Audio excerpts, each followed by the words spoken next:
JEE main phase 1 2026 January 23 morning ഷിഫ്റ്റിലെ ഒരു അടിപൊളി ചോദ്യം നോക്കാം.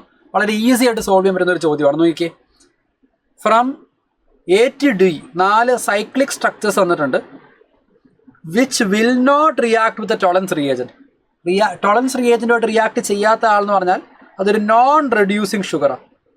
Non reducing sugar.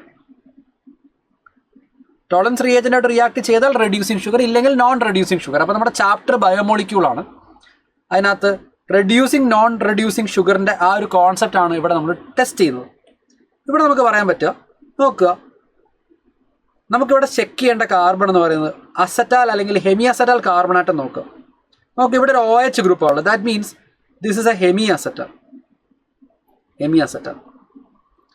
ഓക്കെ, ഞാനിവിടെ ഈ ഭാഗത്തൊന്ന് ഹൈലൈറ്റ് ചെയ്യുന്നുണ്ട് കേട്ടോ. അതുപോലെ ഇവിടെയും ഞാൻ ഹൈലൈറ്റ് ചെയ്യുന്നുണ്ട്. So this is going to be an acetal. കാരണം ഇവിടെ OCS3 ആണ്. That means acetal. ഇവിടെയും OCS3 അസറ്റാൽ. ഇവിടെ ഇത് ഹെമി അസറ്റാലാണ്. ഹെമി അസറ്റാലുകൾ എന്ത് ചെയ്യും? ഹെമി അസറ്റാലുകൾ ഡെഫിനറ്റ്ലി റിയാക്ട് ചെയ്യും.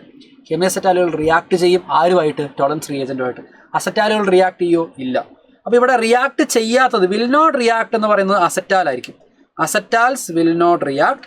അപ്പോൾ നമുക്ക് സെലക്ട് ചെയ്യാൻ പറ്റുന്ന ആൾക്കാരായിരിക്കും ബിയും സിയും റിയാക്ട് ചെയ്യില്ല. ബിയും സിയും റിയാക്ട് ചെയ്യില്ല എങ്കിൽ നമ്മുടെ ആൻസർ ഓപ്ഷൻ ഏത് വരും?